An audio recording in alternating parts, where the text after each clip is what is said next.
Hello everyone. आज ये हमारा जो पत्र लेखन का चल रही है हमारी सीरीज, उसका आज तीसरा वीडियो है जिसमें हम पढ़ेंगे कार्यालय आदेश और कार्यालय ज्ञापन। इससे पहले जो है हमने सरकारी पत्र, अर्ध सरकारी पत्र और जितने भी पत्र हैं उन सब की विशेषताएं हमने सारी पढ़ी थी।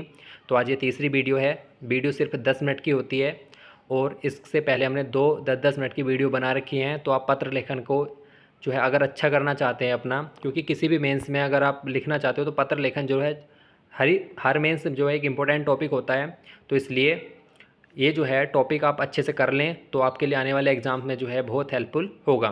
तो कार्यालय आदेश हम शुरू करते हैं। क्या होता है कि कार्यालय आदेश जो है शासकीय पत्र व्यवहार का बहरूप होता है, जिसके माध्यम से किसी कार्यालय अथवा सरकारी संस्थान अथवा व्यापारिक संस्थान में एक वरिष्ठ अधिकारी अपने अधीनस्थ प्राधिकारियों कर्मचारियों को विभिन्न सेवा संबंधी मामले जैसे अवकाश, स्वीकृति, अनुशासनात्मक मामले, किसी प्रकार की अपील, प्रत्यावेदन के लिए या किसी भी निर्णय को प्रशासकीय दृष्टिकोण से अनिवार्य अनुपालनार्थ जारी करते हैं।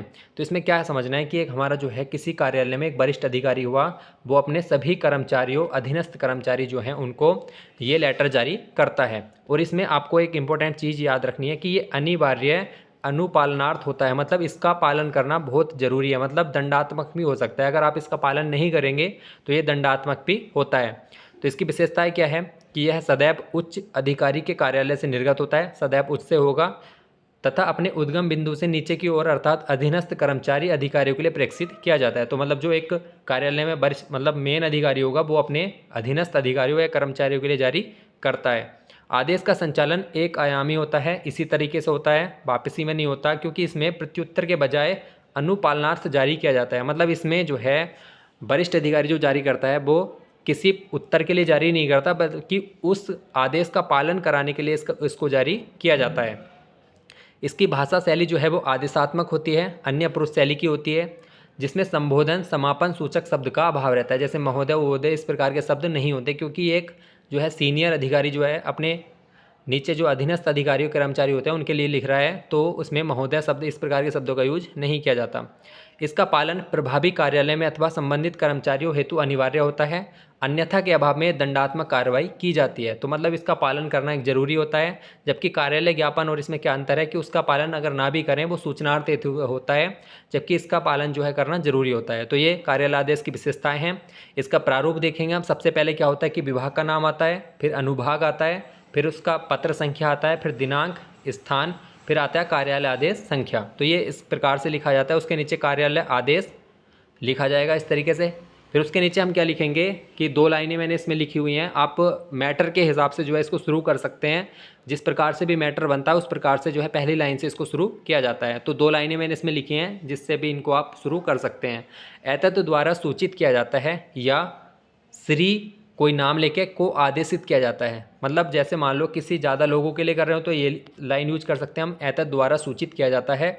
या श्री किसी पर्सनल एक व्यक्ति के लिए कर रहे हो तो जैसे श्री दिनेश कुमार को या आदेशित किया जाता है कि या पूरे स्टाफ को आदेशित किया जाता है कि इस प्रकार से हम जो है इस मैटर को शुरू कर सकते हैं। बीच में फिर कार्यालय आदेश का मैटर होगा, जैसे कोई भी अवकाश, स्वीकृति, इस प्रकार से वो हम आगे अभी एग्जाम्पल में देखेंगे। फिर इसका हम दूसरा पॉइंट बना के ये भी लिख सकते हैं, नीचे दूसरा पॉइंट बना के उक्त कार्मिक तत्काल प्रभाव से आदेश का अनुपालन सुनिश्चित करें। तो ये हो गया कार्यालय आदेश। उसके नीचे फिर जो है जिस अधिकारी ने जारी किया उसके हस्ताक्षर, फिर पदनाम आ जाएगा, और जिसको फिर हमें प्रतिलिपि भेजनी है। प्रतिलिपि निम्न को सूचनार्थ एवं आवश्यक कार्यवाही हेतु प्रेषित की जाए। तो जितने भी सर्कुलर मतलब जिनके लिए भी अधीनस्थ कर्मचारी को ये भेजी गई है उनको ये प्रतिलिपि सौंप दी जाएगी। फिर उसके बाद आज्ञा से, क्योंकि ये जो है एक आदेशात्मक जो है लेटर होता है। फिर उसके बाद हम इसका एक एग्जाम्पल देख लेते हैं। जैसे मान लीजिए लोक सेवा आयोग कार्यालय उत्तराखंड ने एक लेटर जारी किया है अपने कर्मचारियों के लिए, परीक्षा अनुभाग, पत्र संख्या ये हो गई, हरिद्वार, दिनांक ये हो गई। तो ये जो हमारा ऊपर का मैटर था वो आ गया। उसके बाद कार्यालय आदेश क्या है कि शासन द्वारा प्राप्त जानकारी के अनुसार लोक सेवा आयोग की परीक्षा सुचारू ढंग से निश्चित तिथि पर कराने के लिए आयोग के कर्मचारियों की सार्वजनिक अवकाश के दिन होने वाली छुट्टी जो है वो निरस्त कर दी गई है। तो ये मान लीजिए लोक सेवा आयोग के जो अध्यक्ष हैं या सचिव हैं उनके द्वारा ये लेटर जारी किया गया। सचिव के द्वारा ये लेटर जारी किया गया है। उन्होंने अपने कर्मचारियों की जो छुट्टी है वो निरस्त कर दिया है, क्योंकि उस दिन एग्ज़ाम है। तो उस दिन एग्ज़ाम कराने के लिए जो है उनकी छुट्टी निरस्त हो गई। इसके प्रतिफल में कर्मचारियों को उचित पारिश्रमिक शासन द्वारा प्रदान किया जाएगा, मतलब जो उसके बदले आएंगे उस दिन का पैसा उनको मिलेगा। अतः समस्त कर्मचारियों को सार्वजनिक अवकाश के दिन आयोग कार्यालय में आना अति आवश्यक है। तो ये हो गया। फिर इसके नीचे हम ये वाली लाइन डाल सकते हैं अगर आप डालना चाहें तो। नंबर 2 जो पॉइंट था, उक्त कार्मिक तत्काल प्रभाव से आदेश का अनुपालन सुनिश्चित करें। तो ये लाइन आप डाल सकते हैं इस लेटर के नीचे। फिर यहाँ पे हस्ताक्षर हो जाएंगे, सचिव के नाम लिख सकते हैं आप, और प्रतिलिपि लोक सेवा आयोग के सभी कर्मचारियों के सूचनार्थ एवं अनुपालन प्रक्षेत्रियाँ। यहाँ पे भी आ गई ये लाइन, कोई दिक्कत नहीं है। जो आप यहाँ पे 2 पॉइंट बना के लिखना चाह रहे थे वो यहाँ पे भी आ गई। फिर उसके बाद हो गया आज्ञा से। अब हमारा ये कार्यालय आदेश कंप्लीट हो गया। अब हो गया कार्यालय ज्ञाप। कार्यालय ज्ञाप जो है एक पत्र व्यवहार का बहरूप है, जिसके माध्यम से किसी सरकारी कार्यालय में किसी एक विशिष्ट अथवा सामान्य मामले में एक कार्यालय अथवा विभाग से दूसरे कार्यालय अथवा विभाग को अंतर विभागीय अथवा अंतर अनुभागीय औपचारिक संदेश एवं अनुदेश प्रसारित किए जाते हैं। तो मतलब ये वो तो कार्यालय आदेश है जो कार्यालय के अंदर अंदर होता है। जो कार्यालय से बाहर भी अगर हमें किसी से पत्रचार करना है तो वो हम कार्यालय ज्ञापन के माध्यम से भेज सकते हैं। इसको मानना जो है वो ज़रूरी नहीं होता है, ये सूचनार्थ हेतु ही होता है। यह सदैव कार्यालय के नियत प्राधिकारी के स्तर से उद्गामित होता है। प्रत्युत्तर अपेक्षित न होने के मात्र सूचनार्थ हेतु कारण होता है। इसका संचालन सदैव एक आयामी होता है। मतलब क्या है कि इसका प्रत्युत्तर हमें प्राप्त ना हो तो तब भी कोई जो है उसको दंडात्मक नहीं किया जाएगा। तो ये कार्यालय ज्ञाप होता है।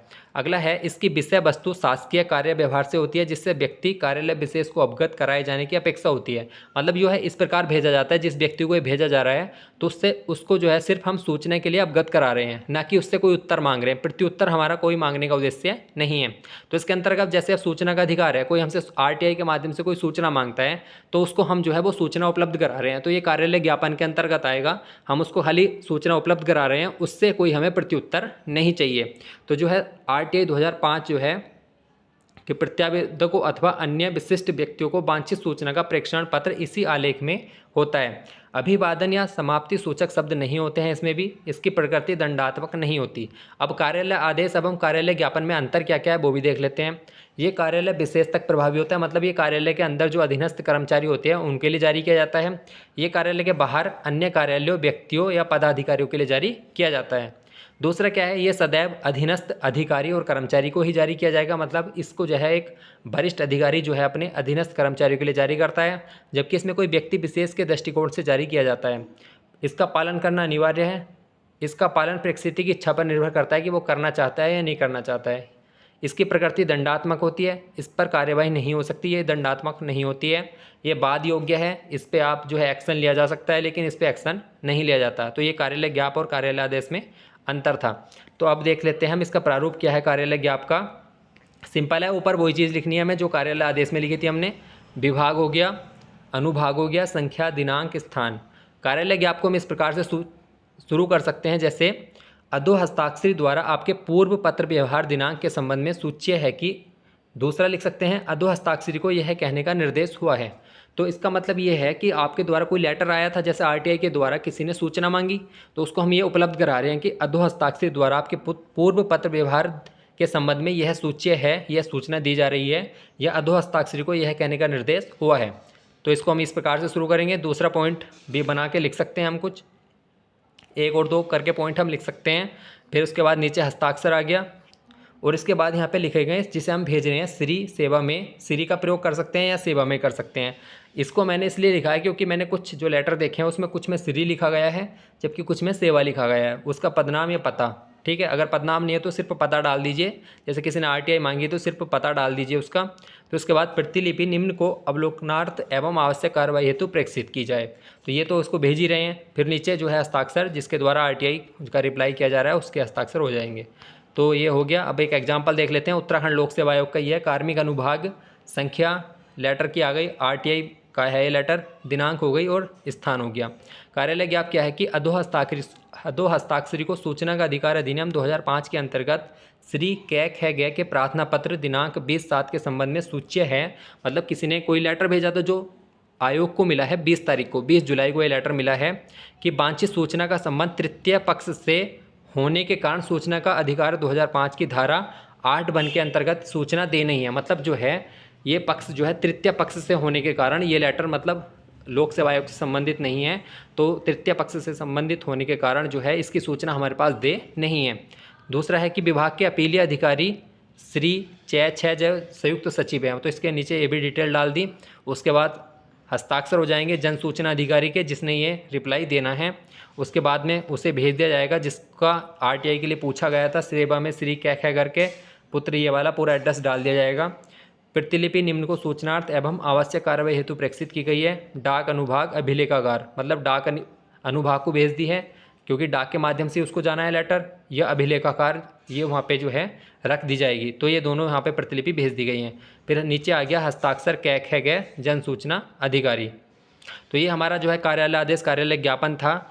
तो ये आज हमारी 3rd वीडियो थी पत्र लेखन की। इसके आगे हम परिपत्र, विज्ञप्ति, अनुस्मारक ऐसे भी टॉपिक कराएंगे। तो ये बहुत इंपॉर्टेंट है। अगर कोई मेंस परीक्षा की आप तैयारी कर रहे हैं तो उसके लिए आप ये करना ही पड़ेगा, क्योंकि बहुत नामात्र कोई ऐसा मेंस होगा जिसमें ये ना पूछा जाता, क्योंकि हर एक मेंस में ये पूछा जाता है। धन्यवाद।